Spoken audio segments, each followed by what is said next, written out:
Hey friend, welcome to the Get Rooted in Health podcast. I'm Gabby Flater, a faith-led wife, mom of 3, certified nutrition consultant, personal trainer, and passionate about changing lives. I know how frustrating it can be to navigate the health and wellness world. You want to be motivated to prioritize your well-being and wish you were more educated when it comes to cultivating a healthy home. Maybe you're a mom who's completely burnt out and needs a fresh perspective on life, or you're searching for a place to feel seen, heard, and encouraged in a godly manner. No matter if you're doing the dishes, getting your sweat on, or drinking reheated coffee while watching the kids play, there is always an opportunity for growth. If you are ready to finally take action about these desires and are ready to learn, grow, and transform your mind, then you are in the right place. It's time to establish deeper roots so you can enjoy a more fruitful and fulfilling harvest. Let's dig in. Hey friends, welcome back to the Get Rooted in Health podcast. My name is Gabby, and wow, I feel like I'm on the other side. Guys, this is my first episode I'm recording. Not pregnant. So this is feels, I don't know, just wild to me to be on the other side. By the time you get to this episode, I will be just a little over 2 weeks postpartum. Our little girl made her arrival 6 days early. She came on March 10th. Estella Ruth. She was 6 pounds, 5 ounces, and 20 inches long. So I will be looking forward to definitely sitting down and chatting with you guys about my birth story. I know so many of you are hanging on the edge of your seats. Just you love those stories, or you're just looking forward to it. And I love me a good birth story. I love sharing mine, and I love hearing other women's stories and experiences. So stay tuned for that episode. That will be coming. But just thank you for all the prayers and all the support and the love from afar and close by, from all of you. Just very much appreciate it. So yeah, we are here. So I hope you guys are doing well. Thank you for also being patient with me as I didn't get an episode out the other week. Just really, trying to figure out the balance of life and, all the postpartum things, and really trying to make sure I'm taking care of myself and my kiddos, for sure. So just figuring out the whole new rhythm of life and all of those things, but still I'm here for you guys and giving you, the content that is going to help you live a better and well life. So with that being said, also wanted to do a huge shout out and thank you to everybody here that has been with me for a year. I don't think I got to touch on it on an episode back in earlier March.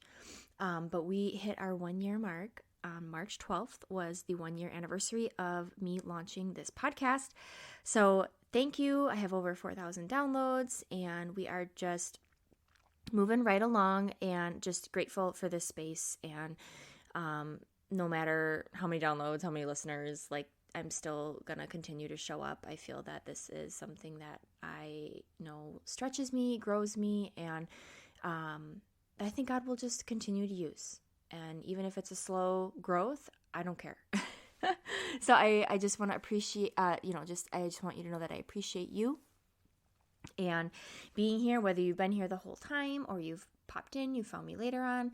I think this will be episode 50, actually. So 50 episodes here on the show, and so many more to come. So I also have said that I wanted to kind of start my episodes sharing a little bit of a health tip or a mindset tip, or just something that I maybe had learned or gained knowledge in, or just something that was on my heart to share. Just a little tip to intro the podcast, to just give you guys little nuggets of wisdom or tips or whatever. And this one, I was listening to a podcast, and I'm trying to work on it myself with my children, is just being more intentional with my children, and being more intentional, meaning around their food and their eating, what they're eating. and educating them on what is a fat and what is a carbohydrate, what is sugar, what is a protein. Because lately I've, and obviously right now I have to really kind of lower my expectations because we're just trying to survive here in these early weeks postpartum. And I don't have a lot of help from my husband, who is in the thick of tax season. Like, this was poorly planned. So it's a little bit more on me, and sometimes my kids just get what they want. But really just, I feel like I've noticed, like, man, they just want like muffins and waffles or cereal or a bar. And I'm just like, okay, that's fine. But we need to really make sure that we're understanding that these things are making us more whiny, more crabby, more like hungry constantly.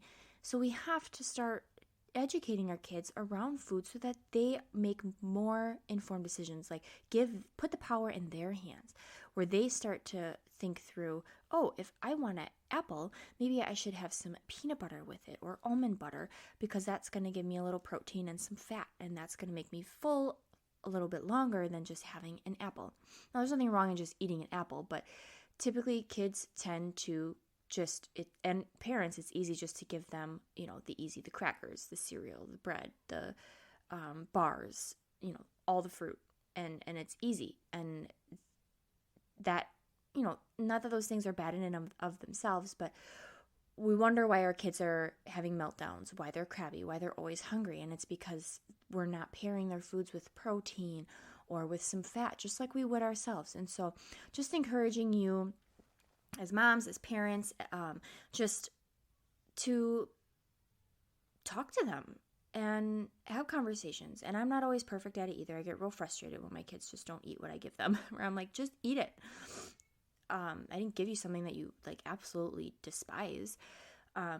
So, and you have to get creative. Some kids, like I find my boys don't like to eat cheese when it's like just a slice of cheese on their plate, or a cube, or a cheese stick. Sometimes you have to cut it in circles, like the cheese sticks, string cheese, and then you give them like a toothpick and they can poke it and pop it in their mouth, like making it fun that way.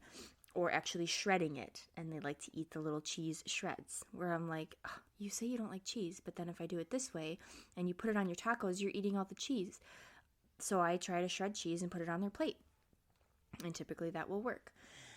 But giving them a breakdown of like, these are what healthy fats are, like, avocados, those are good for your brain, and omegas, those are really good for your brain and overall health in general. Olive oil and butter and healthy fats like peanut butter. I mean, that's not like a healthy fat, but like, nut butters and cashews and almonds and like all of those things. And talking about proteins like lunch meats and eggs and, chicken, or, my kids like mac and cheese. So we tend to beef it up a little, and we add in frozen peas and tuna, and we make it like a tuna mac, and they get a bunch of protein in there with that. So really just trying to make sure that I have on hand things that they can grab themselves, or that they know might be a better option for a snack. Beef sticks, all of those things. So really just have those conversations with your kids. They're always going to want what what tastes really good to them. And, they're not going to know unless you educate them, basically, is my point. So have those conversations, make it fun, make it creative. And, whether you want to make flashcards and things like, they can choose to pick from these, 4 fruits and then these 4 fats, and they get to pair what they want. I don't have that right now, but like really just giving them some options. Like, you can have this and this, or you can have this and this, but we don't want to just have, this one thing. We don't want to just have veggie straws or, all of those empty things. We want to give our kids nutrition, and we want to educate them on, how to fuel their bodies so that they're set up for success in the long run. So hope that was helpful. Just a quick tip there for helping with your kids' eating habits. And then the last thing before we get into today's topic, I wanted to let you guys know about a special offer that is being offered by the wellness shop that I have been shopping at for the last 4 years. It's called Melaleuca. They are a USA-based online shop club, and I was introduced to this 4 years ago. They have over 500 everyday essential products. So I'm talking everything from your toilet bowl cleaner to the coffee that you drink in the morning. They have organic coffee to your mascara. They have great non-toxic beauty products to your laundry detergent, to protein powders and bars and snacks, all of the above. They are offering $1 memberships to all new shoppers who get started in March. So this offer ends on March 31st. And all you have to do is pop me an email saying that you would like to take advantage of the promo and get some more details. So I'm not going to spam you with a link or anything to just get started. I would first get you in front of some information.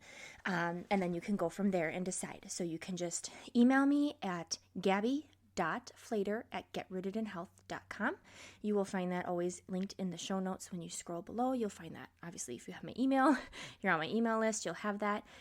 Go ahead and pop me an email saying that you would love some more info, and we will go from there. It has been my one-stop shop. I don't have to think twice about where I'm getting my cleaners from, where I'm getting my baby wipes from, my coffee or mascara, and all of the above. Like I said, there's over 500 products here. So USA made, all online, so it's super convenient. Their goal is toxin-free, helping families be healthy and save money, save time. And I love being able to support a company that is, just based in the U.S. They are also launching their Beef Box subscription, so they have invested in the last 27 years. They've been working on creating the footing and everything that needs to happen to go into offering their own beef. So they actually have their own land that they raise their own cattle on that they've invested in. They've invested in the top breeding steers. Big money. I listened to a whole event that was talking about all of this. I learned about the meat industry. It's crazy. Things I didn't even know. That would be like a whole other topic on itself. So they are launching their very own Beef Box subscription from their own grass-fed black label beef that they are raising and manufacturing, processing on their own land, property. It never leaves their site, gets shipped directly to your door monthly or bi-monthly. And you can give that a try if you become a Melaleuca shopper. You have access to that. So that starts in April, and I'm super excited to get our hands on it and just taste the difference, taste the quality, and all of that. So again, pop me an email, gabby.flater@getrootedinhealth.com to get more information if you would like to take advantage of that $1 membership. Okay, so let's roll right into today's topic. We are going to talk about gardening. So what's super neat is I feel like this baby wasn't ready to come until I tied up all my loose ends. And the last thing that was really on my list to finalize was getting these seedlings planted. And I kept putting it off and just feeling like, all right, am I ready to engage? Is this the day? Do I do it? Because I got all my kids around and, they want to help. So I have to plan, a little bit and just find little ways that I can incorporate them based on their level and their skills they have. And literally, guys, I planted these on March 8th and I went into labor that next day. And this baby was born on the 10th. So it was like, okay, I got him done. And that was the last thing on my list that I wanted to accomplish. And I did it. I got it in. And I'm super proud of myself for doing that. But yeah, I got the kids involved, little bits of here, Titus, my 3-year-old, you can dump the water in this bin of soils to moisten it. And then we got to mix it up. So little things like that. And, Winston was able to help plant some seeds. My 6-year-old Titus wanted to plant some, but I couldn't let him do, I was like, okay, actually mom needs to do these ones that are super little. They're literally black. They look like black balls, little mini pepper seed. Peppercorns are big. Think smaller, way smaller. So there's things like my tomatoes and my celery. that are insanely small that I need to just be the one to do it. So like when I got to some of the tomatoes, I let Winston do, but the peppers, I let Titus do. He was able to plant some of those, or like I'd let them help cover the tops of them, or help pack the soil in these soil blockers that I am trying out for the first time, and we'll talk about those. And then Winston, like, I was like, here, take some videos of mom doing stuff, or take some pictures. Like, he was like, sure. And, just finding little ways to get your kids involved. They're not going to be interested the whole time. I didn't want them interested the whole time because I'm a little bit of a control freak, especially when it comes to these little seeds. So we are on our way to garden season. It is in full swing here, with these indoor seedlings growing, and I'm just excited to get our hands even more in the dirt outside. We're going to chat about where I buy seeds, how I kind of plan out my garden. It looks a little different each year, but it's generally the same. A quick tip on potatoes and how you can grow those super easy from store-bought potatoes. I also did a recent post on that online. Also, what I grow my seeds in, and the soil that I had purchased this year. I will be sure to link to as many things as I can for you guys. I also borrowed some soil blocks to try out a new way of planting seeds rather than having all the little plastic growing pots, just to see if reducing some of those extra things like that could be possible. So I'll, it's kind of a TBD if I like it or not. I will have to keep you posted. So far, I think I'm liking it. So we shall see how things transplant. And then, just some of the first time things that I've planted and all of that. So what I wanted to first share with you guys is that there is this really awesome website that you can find to know your area that you live in, your last frost date, and the planting times, like a planting calendar, basically, of all the different varieties of plants that you can grow, and when they would be best suitable to start indoors or plant outside or transplant, based on the area that you live in. And it all goes based off of that. So you just pop your zip code in and it lets you know. So for me, here in the Midwest in Wisconsin, for me, it is May 6th. And so typically you want to start planting things indoors, 6 to 8 weeks prior to your frost date for the things that you want to get started indoors. And we'll talk about why we want to start certain things inside. And a tip for you guys here is you're gonna save some money. Sure, there's a little bit of a upfront investment or cost in a few supplies and things, but honestly, you can even just repurpose a lot of things at home. You may want a little indoor greenhouse that will serve its purpose for a long time, or you don't have to. But it's less expensive because then if you are one that goes to the nurseries and the plant stores and all of that stuff and buy all of the pre-planted plants, is that the right word?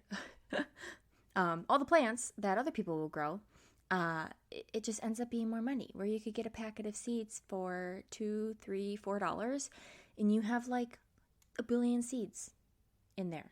It depends on what variety you're buying, rather than spending $3, $4 on one tomato plant when you could have grown a bunch or you had seeds for a couple years. They say they go bad, but they really don't. You can plant them. You don't have to buy a new packet every year, because some seeds you don't go through. Like I have some that I don't go through as fast because there's just so many in there. I don't have a farm land to be able to grow a bajillion, tomatoes and carrots and such. So, I can only use so many seeds out of those packages. So they definitely can be used in the next years. So starting them indoors allows you to save a little money on that. But if you're, if this isn't your thing, starting indoor plants, then fine. You got to do what works for you and the time that you have and what's worth your time and your energy. or are you willing to give this a try? So, it all depends on the person, but I am assuming, if you're listening to this, that you kind of want to start trying, gardening, indoor starts for yourself. I did not start indoor seedlings until maybe 3 years ago. This might be my fourth. I think, honestly, I remember my husband bought me a greenhouse in 2020, my birthday. I remember we were playing a game and an Amazon package showed up or something. And it was huge. And my husband was like, oh, there's your birthday gift. And I remember because it was like we couldn't go anywhere for my birthday. March, the world shut down March, 16th or something. And my birthday was March 29th. So, which is actually this week that you're listening to the episode. It is my birthday week. Super exciting. Big 3-0. But I'm not going to go on a tangent there. So anyway, I ended up having a greenhouse. So there are things that you can invest in, but it can be very low cost to you to get started on your seedlings. So why do we want to start indoor seeds? It gives crops a head start. It allows longer growing plants, like plants that need a longer growing period of time, to get a head start for areas like the Midwest that have shorter growing seasons. We don't have a long enough growing season for me to pop these guys outside to get the right climate and temperature for a significant period of time before it gets too hot or it's too cold. Right now, obviously, if you are a Midwesterner, we've had springish days, and now we're told we're going to get dumped on with snow tomorrow. And it's like, seriously, you just can't win. You just can't win. You never know what you're going to get. So you are able to be in better control of some of these more young, tender plants that need a little bit more stable of an environment before you were to plant them outside in, the areas that you're not able to, fully rely on the weather being consistent. So these would be things like your tomatoes, your peppers, whether that's spicy peppers or bell peppers, onions, broccoli, cauliflower. Those can be impacted easily by unpredictable weather changes. Also, what was the other one that I was thinking of? I'm also growing celery indoors too ahead of time. So they worked out last year. So I was very surprised. I didn't think they would. So I'm hoping they turn out a little bit better this year. They were kind of skinny, but there's still a whole bunch chopped up in my freezer, which is super awesome. Okay, so that's kind of, a general good reason to why you want to start them indoors is you can save yourself some money from buying plants at the store, and you'll have seeds for a long time, and you are able to get them going ahead of time and then transplant them when your weather outside is a little bit more under control, not as ever changing. And then, that's that for the indoor starts. What can be started outdoors or direct sown? So there's indoor sowing, then there's transplanting, which would mean taking the indoor ones to the outside when they're ready. And then there is being direct sown, which just means you're planting the seeds right in your garden beds or your soil in the ground, however your garden is, or your pots, whatever you got going. It's different for everybody.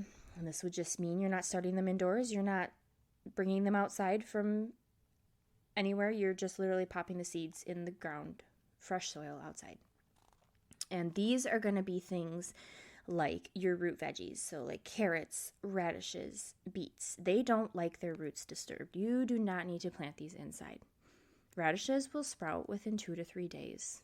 It's crazy. These are one of my favorite ones to grow, even if we don't eat them all, because sometimes they're a little spicy and my kids don't always like them. Sometimes they do. They'll just grab one and eat one. But they're just super fun to grow and super children friendly. Perfect for them to plant and perfect for them to harvest. They get excited because they grow real quick, and then they're so easy to pull out of the ground and so satisfying when you pop a nice little bulb out of the ground. So those ones can be direct sown. Obviously, so many other things like cucumbers and zucchinis and beans and all of that. But those are going to be later, more in the May, past May 6th, my frost date. So these are things that I can plant before my frost date, and we'll chat about that too. And as far as like the greens, in terms of, like your lettuces and your kale and your spinach or arugula or whatever you like, those mostly can be sown outdoors. Those are actually a cold hardy plant, and I didn't really know that or trust that until I actually tried it myself, and I couldn't believe it. I was like, wow, I planted these probably late March, early April one year, and I was blown away, where I was like, I feel like it's still so cold out here. Aren't they gonna like go bad? And they did great. They were growing and they didn't wilt. Like, they were looking really good. So they are a cold hardy plant to grow, and you don't really need to start them inside. The only ones that I did was kale, because it had said that on my sheet from that website. Oh, I never shared the website. I'm gonna link to it, but it's www.almanac.com/gardening/planting-calendar. So of course I'm going to link that, because that's where I got my last frost date, and then all of the dates for planting each thing. So it told me that I could do kale inside, but the other greens and things were fine to wait to do outdoors. So I'm just going to roll with that. So basically, these are all the things that I decided to grow indoors this year. And honestly, sometimes it just felt overwhelming. I mean, obviously, yes, I was preparing to have a baby, and a lot of things felt overwhelming to just finish and tie up all the loose ends. But it can feel just overwhelming, and like, how do I start, and what if I don't have everything I need, or what? And honestly, if you've got your seeds, you've got your soil, and you've got your containers you're going to plant in, go for it. And the place that you're going to put your plants on, like, you need a spot, obviously, where they've got some light. But the hardest part is just starting, and that's with anything in life. And if you really want to master this gardening, honestly, it's just been, for me, myself, showing up every year, learning from my mistakes. Like, I've had duds, I've had failures, I've had, a lot of trial and error. The first year I did this, I had a lot of oh my goodness, actually, two things. I grew way too many things. I got a little plant happy, because I was like, I'm doing indoor seeds, so I'm going to do it all. I'm going to get a head start on it all. And here I am growing like squashes and peas and all the things. And it was like, that became a problem, because those don't like to be disturbed, like the roots. Like, those you just plant outside. You don't need to plant those inside. So I got a little out of hand, but it's fine, because I bought a package of seeds. It wasn't like I wasted, I had more seeds still after that to use other years, or to plant outside, because my other ones didn't transplant very well. And then also, just like, my grow lights weren't close enough. And I didn't realize that they literally needed to be like touching the plant to like create a strong growth from the start. You don't want your lights too far away, because then they're going to start reaching, which means they get really long and straggly and not strong stems. So like, I had a lot of floppy, like broccoli and cauliflower and floppy tomatoes that were like just super just long stemmed. And so you just live and you learn, and you follow gardeners, and I mean, Instagram is a great resource, YouTube. There's so much out there. So this year, when I finally was like, we're just gonna go in, we're just gonna do it, we're just gonna start, just got to get the soil moist and get my containers, and I know what needed to be planted for indoors. I wasn't needing to plant my whole garden, so I kind of like that it's in stages. I can kind of like slowly, like, get myself into the gardening swing. So for my indoor starts, I did celery, tomatoes, bell peppers, onions, a lot of onions, cauliflower, broccoli, basil, kale, and huckleberries. Huckleberries and onions are my two new ones that I'm doing indoors. The huckleberries struck my fancy when I was browsing seeds, and I was like, we have strawberries out there that we transplanted from my neighbor, really hoping that those take off. We have raspberry bushes, and then I was like, oh, like I want a blueberry bush. I want a strawberry or blackberry bush, and all these things, and then I saw huckleberries, and like garden huckleberries, and I was like, sold. I will buy those. And I don't think that they're super sweet unless you actually like make things with them. So, but I don't remember. So I guess stay tuned for how those go. But they said that these are a variety that grow just like peppers, and those grow in more like a bush like form. So I will just make sure to have like support things around them, the little metal rings. I can't even think of it, like a tomato cage. I will have those because I usually typically will use those for peppers to hang on and grow up inside of. So I'll try that for the huckleberries and have things for them to grow in their bushes onto so that they are stable. So I'm excited. They're already popping up. So I'm super excited to see how that goes. And either you pop, you either just plant a whole bunch of them, or you can pop like basically 2 seeds, hoping that one or maybe both would pop up in a single cell that you would plant in. So the cells are like the little, either the containers that you're growing them in or the little soil blocks that you're using. And then those are the indoor ones. And then the soon to direct sow, the ones that I'm going to sow directly into my garden, that are more cold hardy, will be in early April. And these are going to be things like my carrots. They like a really fluffy soil, and I have yet to kind of like master my carrots. We still get a really good harvest, but I'm not really good at thinning.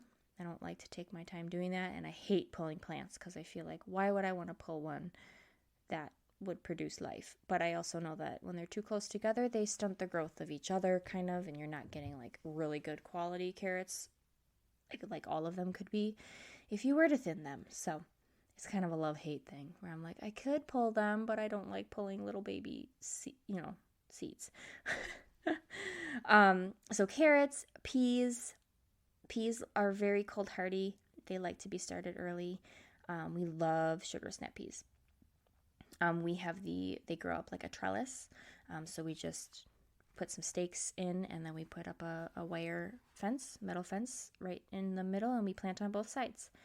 Your lettuces can be started early. Those I have in like felt growing pots. I will transplant my onions probably mid-April. I'll take those guys outside. They literally look like little black blades of grass. But my neighbor would grow them for me, but I was determined to finally try them. And I mean, they're growing really well so far. And then you have to be very careful with them, but they transplant very well. You just take the little straggly seedling and its roots and just plop it in, and you plant them like 2 to 3 inches apart from each other. And my goal is to plant the heck out of those. And then potatoes, I'll share with you a tip on those. And then radishes will get started here in early April as well. So for the potatoes, how that works is what I've been doing for the last, I don't even know how many years, is I just go and I buy a few bags of potatoes. I prefer to buy them organic because I just want to keep things as organic as possible in my garden and in our food. So I will invest in, the potatoes, and they will sprout eyes, which is what you want. So like if you've ever had potatoes that have gone bad, like that have eyes all over them, or gotten a little like soft and have eyes, that's what you want. Is you want those growths to be happening, because that's what's going to produce the many potatoes that are going to come from one. So I literally bought a 5-pound bag of russet potatoes, a 5-pound bag of golden potatoes and a 5-pound bag of red potatoes. And this was maybe a couple months ago. And then I just took them in my basement and threw them on the shelf. And then I just checked them maybe 3 weeks ago and noticed that all of them had eyes on them. So I decided to take them out of the plastic bags just to kind of give them a little bit more airflow so they don't get too soft on me, like too soft and bad, or like just start molding or getting too moist. So I put them in little baskets to get some airflow and separated them. And then, come early April, I'll dig some trenches. And lately I've just been plopping the whole potato in. I don't even cut off. Like some people will cut off the eyes or like chunks of potatoes with the eyes on them. I just throw the whole potato in. And it's literally one of my favorite things. If I had more land, I would be planting way more. But my goal this year is really to grow really good tomatoes for canning, a ton of potatoes, and I really want to try and can some of those. I have to use pressure canning for potatoes, though. Tons of green beans, tons of carrots. Did I say onions? I don't remember if I did. And then onions for sure. Like I want to grow, I just keep saying, I want to grow the heck out of the things that I know our family really relies on and try to be really self-sufficient with that and learn a little bit more of the canning, like we like tomato soup and we like, spaghetti sauces, and me and my one son, we love salsa. So just really capitalizing on those things. So I grew some more of the paste tomato varieties rather than like the big juicy ones, because those ones aren't, those have too much liquid and stuff in them for things like sauces and things.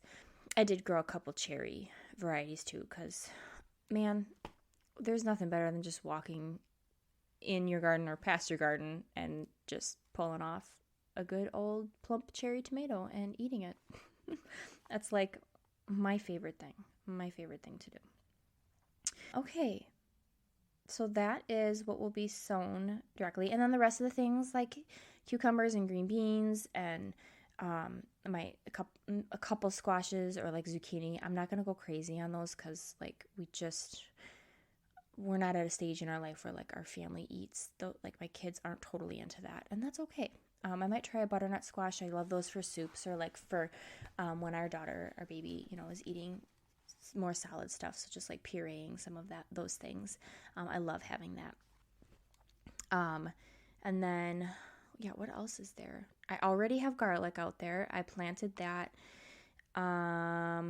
end of, like when my garden was basically done. So it was like late fall. And I think October, I popped those guys out there. And they've been growing ever since. And then I harvest those in about July. I actually still have a ton of garlic that I harvested still in my basement. So got to figure out if that's still all good. Otherwise, I might try to preserve that, like blend it up with some olive oil and keep it in a jar. Or you can freeze it flat and just break off little chunks. I've done that too. So there's ways to, bulk grow that and keep it, preserve it. So much. I'm just all about, I don't know why, it makes me feel accomplished, and I love knowing that we grew it, that we processed it, and it just is so satisfying, and that we can put it on our table and we can feed our family, and then we've got, pork coming from, a pig that my family had raised for me. We're getting beef from our beef box subscription with Riverbend Ranch from Melaleuca. And then eventually, actually, my parents are raising a calf or a cow for us that'll be butchered at the end of this year. So we'll have that. We're going to split that with somebody. So just really, we get either eggs that I know are from someone local, or there's a brand that is local to me in here in Wisconsin that I will happily pay $5 for organic pasture raised. I typically don't like to pay more than that. But when I don't get them from other people, that is where I will go at the stores. So just really getting the best bang for our buck, like just with nutrition and all of that. And it's just, it's not something that everybody finds satisfaction in. that everyone is passionate about or that even cares. And I get it. That's fine. It's not what everybody is all about. For me, it's really important. And I really feel that, getting my family involved and educated and fueled this way really is going to serve us in the long run. And I really like it. And it gives me a lot of purpose. I love being in my garden. And that's why I encourage a lot of people is just to try it. You just have to try it. So don't think that you have to go crazy on supplies, or things like that, or like, oh, I don't have what Gabby does. Trust me, I didn't start, I just acquired things over the years. Or like I said, I borrowed some soil blockers that are a little bit more pricey. But my neighbor had them and she's like, I don't use them right now, but you're welcome to try them. So I borrowed them so that I could try it and see if I actually like it. I did buy some new grow lights this year and they're rocking. I'm going to link to them. They actually create enough heat in my greenhouse that it's like moist in there and there's like water droplets all over the cover and everything. So, I'll link to my greenhouse. I'll link to my lights. I'll link to the soil I used. I'll put that website up. But, things that you want to consider would be a little indoor greenhouse. And if you don't want that, then you can definitely set up a table. I've seen people, and even my family, they put a table right in front of a window, whether it's just this giant window or, whatever. I mean, you can just, find tons of different ways to get them access to light. I don't typically do that. I have a big window right in the front, but unfortunately, I have a lot of little people in my home and I don't trust them to not touch that or whatever. So I already have enough time keeping them away from my greenhouse. So that at least ensures that they're enclosed and hidden in my laundry room with lights, that I don't need a window for, only the lighting. You can buy the plastic growing cells once, and the containers they come in, you can reuse those, or you can save sour cream containers, old yogurt containers. I was even thinking the lettuce containers with the lid, if you buy greens or something, that can create its own greenhouse effect. If you close the lid and you just poke some holes, it will create its own cover and you have a whole thing in there. You could grow, whatever you want in there. So really just repurposing things, or just use the soil blockers, buy those once, use those, and you don't have to buy all the plastic, cells to grow in, or containers, pots, those kinds of things. Heating pads, you'll see people will use those. That kind of helps to stimulate the growth of the seedlings early on. You don't use it the whole time. I actually didn't use it yet this year because my grow lights generated enough heat that I was like, whoa, I don't need to use any of those. I used soil blockers, and then, really, you just need your seeds, you need your soil, which you can use, you're going to want to use, I thought I wrote this down.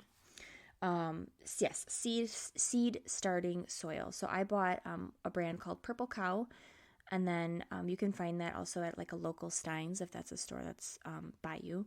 And then Happy Frog, I found that one online, and just organic varieties. Seed starting soil is fine, or just potting mix. Either one is fine, but you don't want to just grab dirt from outside. You want specific soil to help grow. So grab 1 or 2 bags, and that'll get you on your way. You want to moisten that, so you'll see they'll give you instructions. This many parts soil to this many parts water, and then you'll have be able to pop those right in the containers. Put your seeds in there. Put them where you're going to have them, whether you use grow lights or they're in front of the window, and there you go. You just spritz them with water, and then when they start to get bigger, then you can use a watering can and water them. But honestly, it's just a matter of starting. So I hope this is all very, I hope this was super informative and helpful for you guys, and just the insight into, our gardening world. But I'm really excited, and I just love garden season, getting my hands dirty, getting my kids out there, just being in nature and becoming more self-sufficient. Also just gets your kids more like understanding more of how hard you have to work to get food. Like, yeah, you can go to the grocery store and it's so convenient, but how does it get there? Well, it actually has to be grown. Like what we did. There are people that grow it in mass quantities on their land and property. So it's really great. And then, I just love being able to share with people and bless people with our home goods that we can't get through all of it on our own. I also hope to plan on just leaving a little box out for like any of our delivery drivers or mail carriers, and just extra things, and just be like, here, take it. And I don't know why it just popped in my head this year to do that, but yeah, just really wanting to encourage other people to eat fresh, good food, and yeah, just sharing the goods. So that'll be my plan. So I look forward to seeing your gardens this year. If you guys share them, if you have questions. I know I have people reaching out to me all the time with their questions, or like, I don't know how to get started. And I'm like, this is all you need. You just got to start. You just got to plant them. And you're probably going to fail at some things, but you're probably going to rock at some things. So just grow the things that you love. You don't have to grow things that just to grow them. Like, grow what your family eats. And even if it's a couple things, just get good at it and master a couple things. And you'll be on your way to trying on new things, because you're like, I'm confident in here, so I am going to try my hand at something new. And if it fails, it fails. But then you feel satisfied in the things that you've become more of an expert in growing. So for me, I've gained that confidence over the years, where I'm like, I know when to start this. I know how to plant these. I know that I can take on more potatoes, because like that's something in my wheelhouse, in my skill, that I have acquired to be able to take on more of that. And things like my celery and my broccoli and my cauliflower, still, and my carrots, like, those are still all a work in progress. I always try to make sure I'm like, really trying to try something new and tweak it a little bit. In terms of spacing, or maybe it needs a little more, needs some fertilizer, or I need more fluffy soil, or whatever. Maybe I need to really try thinning my carrots. So I hope that you just get started. However you plant your garden, it looks different for us all.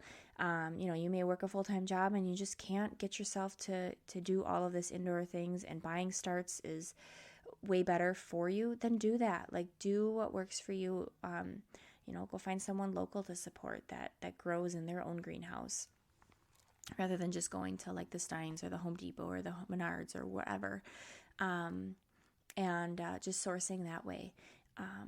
But it's all good. Gardening, again, to each their own, and I love that, because there's no right or wrong, and you just figure it out. So with that, happy seed starting, happy gardening season. It is on its way to getting to be in the outside soon, in a few weeks here. So I hope that you share this episode with anyone that you know that wants to garden, loves to garden, and love your takeaways. Screenshot it, share it in your social media if you feel led.